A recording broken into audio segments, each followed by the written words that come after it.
오늘은 다시 꿈꾸기 원한다면 다시 배우기 시작하라 라는 제목으로 말씀 전하겠습니다. 요즘 100세 시대를 맞이했습니다.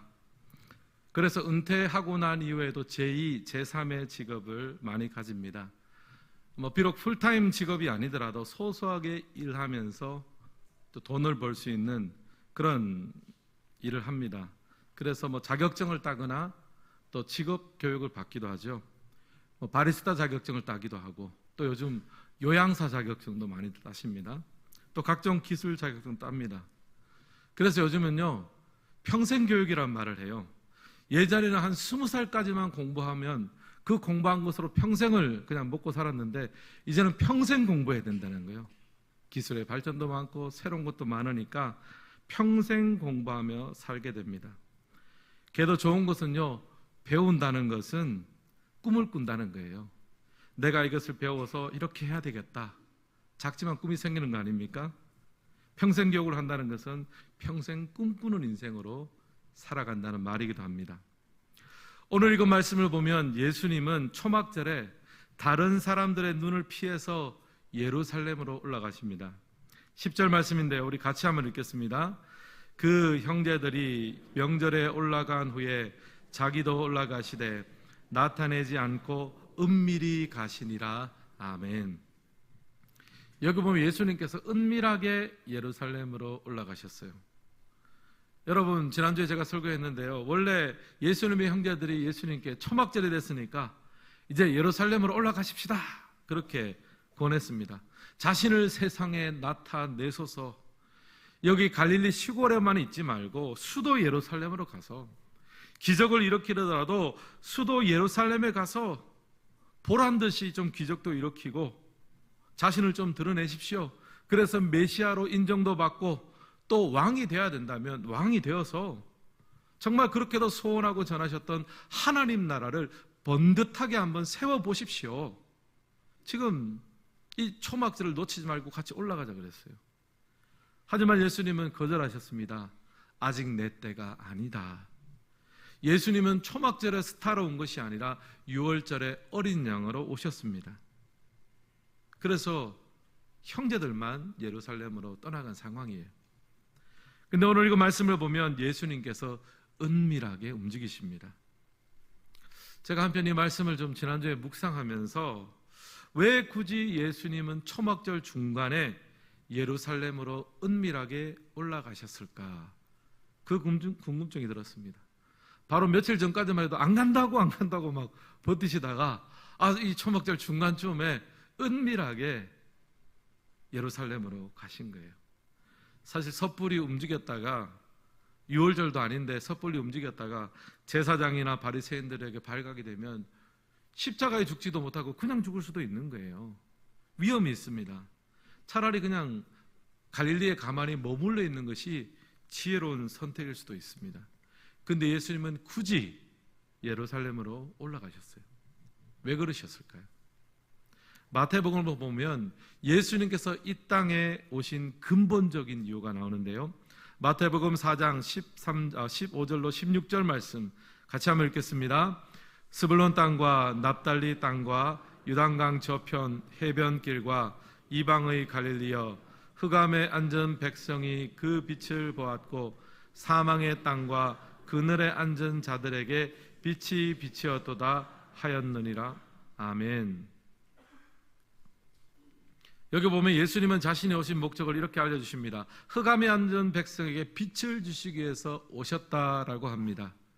죄악으로 인해 하나님의 영광을 보지 못하는 어둠, 또 염려와 근심으로 인해 세상 속에서 하나님의 감사와 기쁨을 누리지 못하는 어둠, 그 모든 어둠을 몰아내고 영생의 기쁨을 회복하고 하나님께 감사의 삶을 회복케 하는, 그래서 하나님 나라를 꿈꾸는 인생으로 살아가게 하시기 위해서 예수님께서는 그렇게 우리를 만드시기 위해서 이 땅에 오셨습니다.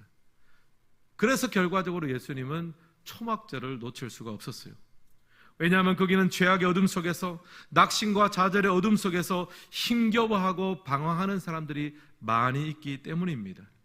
그들에게 생기를 되찾아주고 기쁨을 되찾아주고 꿈을 되찾아 주시기 위해서 그래서 한 사람이라도 더 만나고 한 사람에게라도 더 가르치고 더 전하기 위해서 예수님은 자리를 박차고 초막절에 은밀하게 가신 거예요. 하나님 나라 꿈을 되찾기 위해서 예수님은 움직이셨습니다. 여러분, 노래 가사 중에 이런 가사가 있습니다. 꿈꾸지 않으면 사는 게 아니라고. 여러분의 꿈은 무엇입니까? 목사님, 꿈은 어렸을 때나 갖는 거지 제가 무슨 또 꿈을 이야기하겠습니까? 물론 그렇게 말씀하실 분도 있었어요. 하지만 성도는요, 어떤 사람이냐? 하나님의 꿈을 함께 꾸는 사람이 바로 성도입니다. 요즘 혹시 너무 바쁘고 먹고 사는 것이 힘드셔가지고 하늘을 올려다보는 것을 잊고 살지는 않으셨습니까? 내 한 몸 내 가족 건사하는 것 때문에 벅차서 정말 하나님 나라의 꿈을 오랫동안 잊어버리고 살지는 않으셨습니까? 여러분, 예수님은 이 땅에 하나님의 꿈을 품고 오셨습니다. 그리고 그 꿈을 한순간도 놓친 적이 없으십니다. 그리고 그 꿈을 가르치시고 전하셨습니다. 오늘 예배드리시는 모든 성도님들은 예수님처럼 하나님의 꿈을 다시 품고 살아갈 수 있는 은혜의 사람 되시기를 주님의 이름으로 축복합니다. 이런 맥락에서 오늘 말씀을 보면서 우리가 다시 꿈꾸기 위해서 주님께 배워야 할 것을 세 가지로 한번 정리해 보았습니다. 첫 번째, 다시 꿈꾸기 위해서 주님께 배워야 할 것은 먼저 내 꿈을 주님의 꿈에 접목하는 것을 배워야 합니다. 1번 함께 읽겠습니다. 내 꿈을 주님의 꿈에 접목하기. 16절 말씀도 함께 읽겠습니다. 예수께서 대답하여 이르시되 내 교훈은 내 것이 아니요 나를 보내신 이의 것이니라. 아멘. 예수님이 지금 자신이 가르치는 교훈에 대해 설명합니다. 이것은 내 것이 아니고 나를 보내신 이의 교훈이다. 즉 하나님으로부터 받은 것을 가르치신다라고 말합니다. 그리고 요한복음 6장에서도 비슷한 맥락의 말씀을 하시는데요, 요한복음 6장 38절 제가 한번 읽겠습니다. 내가 하늘에서 내려온 것은 내 뜻을 행하려 함이 아니요 나를 보내신 이의 뜻을 행하려 함이니라. 아멘. 여기서 예수님은 내가 이 땅에 온 것은 내 꿈과 내 뜻을 행하기 위해서가 아니다라고 합니다. 오히려 나를 보내신 하나님 아버지의 뜻, 하나님 아버지의 꿈을 행하기 위해서 내가 왔다라고 말합니다. 즉 예수님에게 있어서는 아버지 하나님의 꿈이, 아버지 하나님의 뜻이 자신의 꿈이기도 하고 자신의 뜻이기도 한 거죠. 결국 예수님은요, 자신의 꿈을 아버지 하나님의 꿈에 접목하셨습니다. 하나님의 꿈을 자신의 꿈으로, 하나님의 뜻을 자신의 뜻으로 접목하셔서 사셨어요. 사랑하는 성도 여러분, 힘든 세상에서 다시 꿈꾸며 살기 위해서는요, 내 인생의 꿈을 하나님의 꿈에 접목해야 합니다. 여러분, 내 꿈은 약합니다. 내 꿈은 금세라도 무너집니다. 약하디 약한 것이 인간의 소망이요 인간의 꿈입니다. 그러나 하나님의 꿈은 강합니다. 하나님의 꿈은 반드시 이루어집니다. 그러니 내 꿈을 하나님의 꿈에 접목해야 합니다. 바로 그걸 배워야 되는 거예요. 그래야 우리가 넘어지고 무너지고 낙심해도 다시 일어나서 꿈꿀 수가 있는 거예요. 내 꿈을 주님의 꿈에 접목하는 자만이 일어설 수 있습니다. 그래서 산상수훈에서 예수님은 이 하나님의 꿈에 접목한다는 것이 무엇인지를 우리에게 설명하는데요, 마태복음 6장 33절 말씀 같이 한번 읽겠습니다. 그런즉 너희는 먼저 그의 나라와 그의 의를 구하라. 그리하면 이 모든 것을 너희에게 더하시리라. 아멘. 여기 보면 먼저 하나님의 나라와 하나님의 의를 구하라라고 합니다. 삶의 우선순위를 하나님께 두라는 말이죠. 주님께 우선순위를 두고 사는 삶, 그것이 바로 내 꿈을 하나님의 꿈에 접목하는 것입니다. 제가 이제 설교를 좀 준비하면서 이제 이 말씀들을 쭉 묵상하면서 내가 그동안 내 목회하고 이런저런 거에 바빠서 이 내 목회 영역 속에서 정말 하나님이 기뻐하고 하나님이 이루시고 원하는 하나님의 꿈에는 좀 관심이 덜해졌는가, 좀 그 생각을 해보았습니다. 그렇다고 제가 뭐 하나님 뜻을 안 구하는 것은 아니잖아요. 분명히 하나님의 뜻을 구하고 하나님의 뜻을 이루어 드린다는 게 목회의 중심인 것을 아는데도 불구하고 이것저것 하다 바쁘고 내가 하는 것을 내가 원하는 걸 하다 보면은 하나님이 진짜 원하는 것, 하나님이 이루기 원하시는 꿈에 대해서 관심이 덜할 수도 있는 거죠. 여러분 어떠십니까? 혹시 온통 내 생활, 내 가족, 내 사업에만 관심이 쏟아져 있지는 않으십니까? 하나님께 우선순위를 제대로 드리지 못하며 살지는 않으셨나요? 여러분, 하늘을 날겠다는 비전을 가진 라이트 형제는 비행기를 만들었습니다. 캄캄한 밤을 빛으로 밝히겠다는 비전을 가진 에디슨은 전기불을 만들었습니다. 그리고 모든 사람의 책상 위에 컴퓨터를 올려놓겠다는 꿈을 가진 빌 게이츠는요, 마이크로소프트 회사를 만들었습니다. 꿈을 마음속에 품고 우선순위를 두고 살아가면요, 사람도 때로는 그 꿈을 이루는 거예요. 하물며 우리가 하나님의 꿈을 꾼다면요, 하나님의 꿈에 우리의 꿈을 접목하고 거기에 우선순위를 두고 살아간다면 여러분, 어떤 놀라운 역사가 일어나겠습니까? 기대감이 생기는 거죠. 지난주 오후 예배는 교사 헌신 예배를 드렸습니다. 강사로 정석원 목사님이 오셨어요. 귀한 강의로 큰 도전을 주셨습니다. 예배를 마치고 KTX 시간까지 이제 1시간 정도 시간이 남아서 목양실에서 교제할 시간을 가졌습니다. 또 총신 후배님이기도 해서 이것저것 유익한 대화를 나눴는데요. 들어보니까 이 목사님이 내년에 동탄에다가 교회를 개척할 예정이다 라고 이야기를 하더라고요. 그러면서 이제 교회를 개척 준비하다 보니까 목회에 대해 궁금한 것들이 있으시더라고요. 그래서 저한테 몇 가지 목회에 대해서 물었습니다.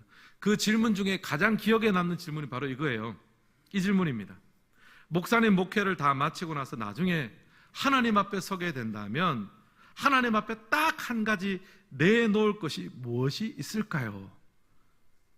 어려운 질문이에요. 사실은 뭐 하나님 앞에 목회를 마치고 내놓을 거 한 5가지 뭐 뽑아보십시오 하면 쉽습니다. 5가지 그냥 하면 되니까 한 가지만 뽑아보라는 거예요. 그래서 제가 그 질문을 들으면서 궁금하게 생각했습니다. 야, 하나님 앞에서 내 목회를 결산하면서 내놓을 딱 한 가지가 뭐냐? 가지치기를 많이 해야 되잖아요. 생각을 해보니까 일단 숫자는 아닌 것 같아요. 하나님, 제가 섬기는 교회를 제가 이렇게 해가지고 이만큼 숫자로 성장했습니다. 하나님 앞에 하나 내어놓으라고 하는데 그 하나를 숫자로 이야기하기는 좀 격이 떨어지잖아요. 그럼 별책 부록으로 이야기는 할 수 있겠죠. 또 숫자라는 것은 언제나 우리 교회보다 또 저보다 훨씬 많은 부흥을 이루는 그런 목회자나 교회가 많게 마련입니다. 하나님 앞에 딱 하나 내어놓기는 부족해요. 또 생각해 봤습니다. 만남의 축복 주신 것에 대해서 하나님 앞에 감사할까? 그것도 생각해 보니까, 왜냐하면 목회를 하면서 좋은 만남들을 하나님께서 많이 주셨거든요. 그에 대해서 하나님 앞에 내어놓는 것, 그것도 여러 개 중에 하나라면 가능하겠는데 딱 하나라 그러면 그것도 좀 아니다 싶어요. 왜냐하면 이 관계라는 것은 항상 변하고 변질되기 때문입니다. 고민하다가 제가 정 목사님께 이런 대답을 했습니다. 목사님, 한 번뿐인 인생, 한 번뿐인 목회이니 나는 하나님 앞에서 바른 목회를 하고 싶습니다. 단 하루를 목회해도 하나님을 사랑하는 목사로, 하나님이 기뻐하는 것을 추구하며 애쓴 목사로 기록되고 싶습니다. 내 꿈을 이루기 위해서 하나님을 이용하는 것이 아니라 하나님의 꿈을 이루어드리기 위해서 내 삶을 드리는 목사가 되고 싶습니다. 결국 하나님의 꿈에 내 목회의 꿈을 접목하는 자가 되고 싶습니다. 그게 제일 중요하지 않을까요, 여러분? 사랑하는 성도 여러분, 여러분 어떠십니까? 여러분 삶 가운데 어렵고 힘든 일이 일어나죠. 그러나 그 속에서 다시 하나님 앞에 힘을 얻어서 꿈꾸기를 원하십니까? 여러분 먼저 여러분의 꿈을 하나님의 꿈에 접목하기를 배우시기를 바랍니다. 하나님을 사랑하고 하나님의 마음을 시원케 해드리는데 여러분의 최우선순위를 들으시기를 주님의 이름으로 축복합니다. 이게 목표인 거예요. 이 목표만 가진다면요, 이것만 접목이 된다면요, 그 외에는요 어떤 일을 하든지 무엇을 하든지 아무 상관이 없습니다. 제가 한 번씩 간증을 하는데요, 제가 대학 시절에 내가 예수를 믿고 하나님께서 나를 사랑하고 축복하신다 생각하니까 너무너무 기쁜데, 심지어 내가 숨 쉬는 것도 하나님이 기뻐하는 것 같아요. 무엇을 해도 하나님이 기뻐하실 것 같아요. 그래서 제가 하나님께 그렇게 이야기했습니다. 하나님, 제가 포장마차라도 하나님 나를 기뻐하시겠습니까? 기뻐하시겠대요. 목회로 해도 기뻐하시겠습니까? 기뻐하시겠대요. 그냥 일반 직장 생활을 해도 기뻐하시겠습니까? 기뻐하시겠대요. 여러분, 우리는 착각하는 게 있어요. 내가 하나님을 위해서 이만한 일을 하고 사람 보기에 좋은 일을 하고 꼭 그것을 해야 하나님이 기뻐한다 생각하는데요, 그건 세상이 규정해 준 거예요. 하나님이 정해준 거 아닙니다. 하나님은요, 무슨 일을 하든지 먼저 주의 나라와 주의를 위해서 구하고 하나님이 기뻐하는 그 자체를 추구하면 모든 일을 통해서 다 영광을 받으실 줄을 믿습니다. 여러분, 하나님을 가장 우선순위에 두는 바로 그 일을 훈련하고 배우는 은혜가 있기를 주님의 이름으로 축복합니다. 두 번째, 우리가 다시 꿈꾸는 삶을 위해서 주님께 배워야 할 것은요, 성령의 충만함으로 살아가는 것을 배워야 합니다.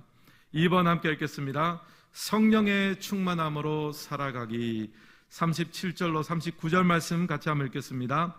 명절 끝날 곧 큰 날에 예수께서 서서 외쳐 이르시되 누구든지 목마르거든 내게로 와서 마시라.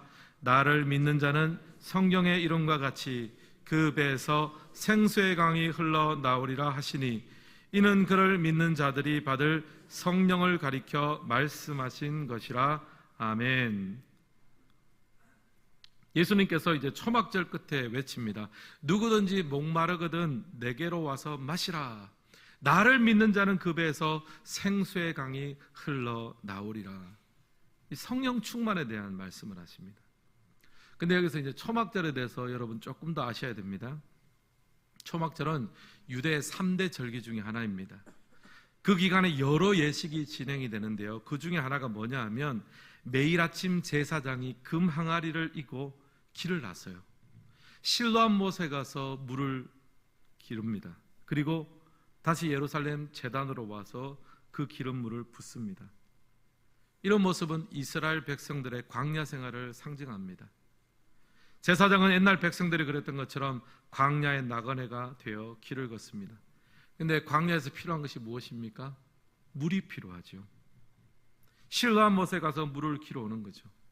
돌아보면 하나님은 광야에서 생수를 터지게 하고 바위를 터지게 해서 그 가운데 물을 하나님께서 공급해 주셨습니다. 초막절은요, 바로 그런 하나님의 구원을 기억하는 날이에요. 예수님은 그 모티브를 그대로 가져오십니다. 명절 끝날에 외칩니다. 누구든지 목마르거든 내게로 와서 마시라. 예수님께서 광야에서 하나님께서 해결해 주셨던 그 생수처럼 예수님께서 이 땅 가운데 오신 것을 알리시는 거죠. 누구든지 내게로 와서 마시라. 목마르거든 마시라 라고 선언합니다. 예수님이실 성령을 말합니다. 근데 여기 자세히 보시면요, 내게로 와서 마시라 라고 이야기하잖아요. 분명히 마시는 물이잖아요. 근데 그 다음에 보면요, 그 마시는 물이 어떻게 변합니까? 생수의 강이 흘러나오리라 라고 합니다. 마시는 물의 수준에서 흘러가는 강물의 수준이 되었습니다. 성령으로 친다면 성령 세례의 수준에서 성령 충만의 수준에 되은 거죠. 우리의 삶에 적용해 본다면 처음에는 내 문제, 내 아픔, 내 힘듦을 그저 감당 정도 하는데 나중에는 어떻게 됩니까? 내 배에서 생수의 강이 흘러나오리라. 흘러가고 넘쳐나고 세상을 적시는 충만한 수준이 되게 해주겠다는 것. 이것이 바로 예수님이 약속하시는 성령 충만의 수준입니다. 근데 그 충만함도 마실 때, 한 잔의 물을 마실 때 바로 거기서부터 출발하는 거예요. 사랑하는 성도 여러분, 우리가 다시 꿈꾸는 인생을 살려면요, 먼저 오늘 하루치의 충만함을 구해야 합니다. 내게로 와서 마시라 그러셨어요. 오늘 필요한 한 잔의 은혜, 오늘 필요한 한 잔의 해갈을 하나님 앞에 구하셔야 됩니다. 여러분, 나름대로 매일 내가 이 정도 시간을 하나님 앞에 말씀도 좀 보고 기도도 해야 되겠다, 정하신 시간이 있으시죠? 어떤 분은 한 10분 정도는 내가 기도해야 되겠다, 뭐 20분, 30분, 또 어떤 분은 성경을 내가 하루에 한 장씩은 읽어야 되겠다, 아니면 하루에 한 10분 정도를 읽어야 되겠다, 뭐 1시간 읽어야 되겠다. 여러분 나름대로 다 정하신 거 있으시죠? 갑자기 지금 눈동자가 흔들리고 있습니다. 목사님, 그런 것은 묻는 것이 아닙니다. 그 한 잔의 은혜, 그 한 잔의 해갈이요, 강물을 만드는 거예요. 그 10분 하나님의 말씀 앞에 집중하는 시간, 그 한 30분 하나님 앞에 기도하는 그 한 잔의 해갈, 그 한 잔의 은혜가요, 하나님께서 그것을 우리의 삶 가운데 축복하시고 소화가 되고 축적이 되면요, 그것들이 모여져서 결국에는 생수의 강을 이루게 될 줄을 믿습니다. 여러분, 소중히 여기세요. 10분 기도하는 시간, 여러분 얼마나 소중한지 몰라요. 하루에 성경 한 장 읽으십니까? 그 한 잔의 생수, 그 한 잔의 떡이요, 생수로 변하는 것은 하나님이 하시는 일이에요. 근데 그 시간이 없으면요, 아무런 일도 일어날 수가 없습니다. 오병이어를 보십시오. 그 오병이어 작은 걸 가지고 지금 축사하시니까 5,000명이 넘는 사람이 먹고 남았잖아요. 작은 것을 여러분 소중히 여기세요. 천재 미술가 피카소는 94세까지 장수를 했습니다. 근데 그가 남긴 작품이 무려 5만 점이 넘는다고요. 여러분 깜짝 놀라셨죠? 그렇게 5만 점이나 남겼는데 어떻게 나한테 한 점이 없을까? 하여튼 5만 점이나 남겼대요. 근데 어떤 사람이 이것도 계산을 해봤대요. 94세까지 살았는데 5만 점을 남겼어요. 너무 이런 나이 때는 그림 활동을 못 할 거고, 또 너무 연세가 들면은 또 작품 활동 못 할 거 아닙니까? 그래서 작품 활동을 할 수 있는 시간을 80년이라고 딱 잡은 거예요. 80년을 잡고 보니까 한 달에 그림을 몇 점을 그렸느냐? 50점을 그렸다는 거예요. 하루로 환산하면요, 한 1.6 정도를 그렸겠죠. 뭐 반올림해서 하루에 2점 정도 가까이 그린 거예요. 제가 생각해 보니까요, 천재적인 작품은요, 하루아침에 나오는 게 아닌 것 같아요. 하루에 2점씩 80년을 그리면요, 여러분 뭔가 나오지 않겠습니까? 저같이 재능 없는 사람도 80년을 하루에 2점씩 80년을 그리면 마지막에는 피카소가 될 것 같아요. 어쩔 수 없이 될 것 같아요. 여러분, 피카소는 재능이 있는 사람입니다. 80년 동안 매일 2점씩 그 연습과 그 고민과 그 애씀의 시간이 쌓이니까요, 뭐가 나옵니까? 걸작품이 나오는 거잖아요. 강이 되어 흘러가잖아요. 여러분, 우리가 하나님 앞에 하루에 뭐 10분, 30분, 1시간 그 드리는 시간, 그 말씀 읽고 기도하는 시간요, 아무 시간도 아닌 것 같죠. 그저 한 잔의 은혜, 한 잔의 해갈 같죠. 여러분, 그 시간이 모여지기 시작하면요, 우리의 삶을 바꾸고 우리의 가정을 변화시키는 하나님의 능력의 강물이 될 줄은 믿습니다. 그 시간을 소중히 여기세요. 구약에 보면 다니엘 나오죠. 제가 2년 전에 다니엘서를 주일날 다 설교를 했습니다. 다니엘이 이제 바벨론의 포로로 끌려갔습니다. 우여곡절 끝에 총리가 되었는데 적들의 계략 때문에 사자굴에 던져지게 됐습니다. 이 사자굴에 던져진 이 다니엘의 그림이 여러 가지가 있는데 유독 한 그림이 제 마음에 와닿더라고요. 한번 보여주시겠습니까? 사자굴 속의 다니엘입니다. 영국 화가 브리튼 리베라라는 사람의 작품인데요, 그림 속에 보시면 다니엘의 시선이 어디를 향하고 있습니까? 창문이 열려있고 창을 향하고 있습니다. 다니엘은 사자를 보고 있지를 않아요.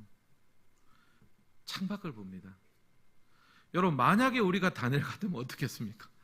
막 사자 보면서 오지마 그러면서 어떻게 이렇게 나한테 와가지고 나를 힘들게 하려 그러냐 하면서 울고 사자하고 싸우고 낙심하고 그러다가 잡아먹힐 거 아니겠습니까? 다니엘은 사자를 등지고 창밖을 봅니다. 왜인 줄 아십니까? 다니엘은 늘 그렇게 살아왔어요. 바벨론의 포로로 끌려와서 이방인으로 살아갔습니다. 다니엘이 관직에 오르면서 수많은 시간 동안 수많은 사자와 같은 사람들을 만나왔어요. 모함을 당하고 견제를 받고 억울한 경우를 정말 많이 당해왔습니다. 그때마다 다니엘이 그 사자와 같은 사람들하고 싸웠습니까? 아니죠. 싸웠더라면 져요. 그때마다 다니엘은 집에 들어와서 창문을 열고 예루살렘을 향해서 기도했습니다. 사자굴에 들어간 날도 다르질 않아요.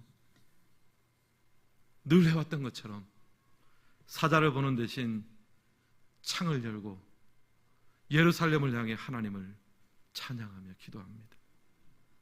그날 살아갈 한 잔의 은혜를 구하며, 그날 살아갈 한 잔의 해갈을 구하며 다니엘은 그렇게 살아갔습니다. 여러분, 다니엘은 한 잔의 은혜, 한 잔의 해갈을 매일 마시며 살았어요. 그게 영적인 습관이 되었습니다. 근데 그의 영향력은 어떻습니까? 한 잔으로 머물지 않습니다. 바벨론 포로기에 이스라엘 백성 전체를 영적으로 먹여 살리는 은혜의 강물이 다니엘을 통해서 흘러갔다는 것을 여러분 기억하셔야 돼요. 사랑하는 성도 여러분, 하나님께서 여러분을 세워진 자리에서 여러분 경건한 생활을 소중히 여기시길 바랍니다. 하루치의 은혜, 하루치의 해갈을 매일매일 구하시기를 주님의 이름으로 축복합니다. 예수님 말씀하시잖아요. 내게로 와서 마시라. 하나 빼먹은 것 같아요. 내게로 와서 제발 마셔라. 왜냐하면 하루치의 은혜를 주시면서 그걸 통해서 그것이 쌓여지고 축적되어지면요, 내 인생 전체가 생수의 강이 되는 거거든요. 여러분의 인생에 목마름이 있지요. 염려와 근심이 있으시죠? 근데 여러분, 그 문제와 염려와 근심들을 하나님 앞에 지속적으로 가지고 가고 있습니까? 사실 걱정은 많이 하지만 지속적으로 하나님 앞에 내려놓는 것은 또 다른 일입니다. 바로 그걸 하셔야 돼요. 하나님, 제가 목마릅니다. 오늘도 나를 도와주옵소서. 오늘 필요한 한 잔의 은혜, 한 잔의 해갈을 매일 경험하고 누릴 수 있도록 주님 저를 도와주시옵소서. 그 은혜 누리시기를 주님의 이름으로 축복합니다. 이것을 배울 때 다시 꿈꾸는 삶을 살 수 있습니다. 마지막 세 번째로 다시 꿈꾸기 위해서 주님께 배워야 할 것은 예배의 초심을 회복하기를 배워야 합니다. 3번 같이 한번 읽겠습니다. 예배의 초심 회복하기. 앞서 다시 꿈꾸는 삶을 살기 위해서 주님께 배워야 될 것 두 가지 말씀드렸죠. 첫 번째는 내 꿈을 주님의 꿈에 접목해야 된다 말씀드렸습니다. 내 꿈은 약합니다. 내 꿈은 쉽게 무너집니다. 그러나 주님의 꿈은 강하고 반드시 이루어집니다. 먼저 주의 나라와 주의 의를 구하십시오. 우선순위를 주님께 두고 내가 무엇을 하든지 사람이 보여지게 번듯하고 인정받는 이것이 중요하지 않습니다. 그것은 세상이 규정한 것입니다. 무엇을 하든지 주님께 우선순위를 두고 하는 것, 하나님은 그것을 기뻐하십니다. 하나님은 그것을 자신의 꿈으로 인정해 주세요. 둘째, 성령 충만함으로 살아가는 것을 배워야 합니다. 누구든지 내게로 와서 마시라 하셨습니다. 그 배에서 생수의 강이 흐를 것이다 약속하셨습니다. 하루하루 은혜와 해갈을 소중히 여기십시오. 그 한 잔의 해갈, 그 한 잔의 은혜가 쌓이고 축적되어 마침내 강을 이루게 됩니다. 성령 충만의 삶을 살게 됩니다. 하루 10분, 20분, 30분 말씀 보고 기도하는 그 시간, 거기에 신앙의 승패가 달려 있습니다. 하루 한 장이라도 읽으십시오. 10분이라도 무릎 꿇으세요. 그 성경 한 장, 그 10분의 기도 시간이 언젠가 강물로 변할 거예요. 마지막으로 다시 꿈꾸기 위해서 주님께 배워야 할 것은 예배의 초심을 회복하는 것입니다. 초막절의 마지막은 하나님께 드리는 예배로 마칩니다. 제사장이 실로암에서 떠온 물을 결국 제단 위에 바칩니다. 예배가 최종 해갈의 지점입니다.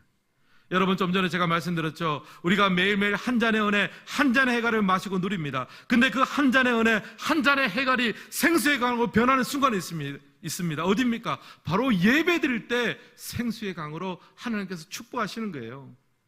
창세기에 나오는 야곱을 보십시오. 야곱은 가나안에서 돌아와서 위기를 맞이했습니다. 이런저런 어려움을 겪었습니다. 그 순간 하나님께서 야곱을 불러주셔서 예배 자리로 가라고 하세요. 창세기 35장 1절 같이 한번 읽겠습니다. 하나님이 야곱에게 이르시되 일어나 베델로 올라가서 거기 거주하며 내가 내 형 에서의 낯을 피하여 도망하던 때에 내게 나타났던 하나님께 거기서 제단을 쌓으라 하신지라. 아멘. 위기의 순간 하나님은 야곱에게 어디로 가라고 하십니까? 베델로 올라가라 그러세요. 베델이 어디입니까? 야곱이 제일 처음 하나님을 만났던 장소입니다. 제일 처음 제단을 쌓았던 곳이에요. 첫 예배의 자리인 거예요. 바로 그 자리로 가라는 겁니다. 거기서 제단을 쌓으러 갑니다. 초심의 자리, 예배의 자리로 가라는 거예요. 여러분, 초심의 회복은요, 예배의 초심을 회복하는 게 초심이에요. 어떤 글을 쓸 때 제일 힘든 게 뭐냐면 첫 문장을 쓰는 거예요. 완벽한 첫 문장을 찾다 보면 시작도 못합니다. 우리도 마찬가지죠. 여러분, 새롭게 출발하고 싶은데 내가 뭐부터 새로 시작해야 되나? 어디부터 내가 문을 두드려야 되나? 뭐부터 해야 되나? 막막할 때가 있으십니까? 정답을 알려드릴게요. 예배부터 회복하십시오. 예배가 모든 것의 시작이며 모든 것의 끝입니다. 예배 회복이 초심의 회복이고 부흥의 회복이고 하나님의 꿈의 회복의 출발점입니다. 사랑하는 성도 여러분, 다시 꿈꾸기에는 너무 힘든 여정을 걸어가고 계십니까? 인생이 복잡하고 풀리지 않으십니까? 무엇을 해야 되는데 엄두가 나지 않으십니까? 괜찮습니다, 여러분. 예배부터 시작하십시오. 야곱이 그랬습니다. 이사야가 그랬습니다. 예수님께서 그렇게 하라고 외치고 계십니다. 여러분, 예배의 자리가 회복되면 우리의 삶의 모든 것이 회복될 줄을 믿습니다. 우리가 가지고 있는 한 잔의 은혜, 한 잔의 해갈이 예배를 통해서 우리의 삶을 적시고 내 가정을 적시고 온 세상을 채우는 하나님의 능력의 역사가 오늘 우리의 예배를 통해서 도도하게 흘러가게 될 줄을 믿습니다. 오늘 예배를 통해서 그 은혜 누리는 우리 모두가 되시기를 주님의 이름으로 축복합니다.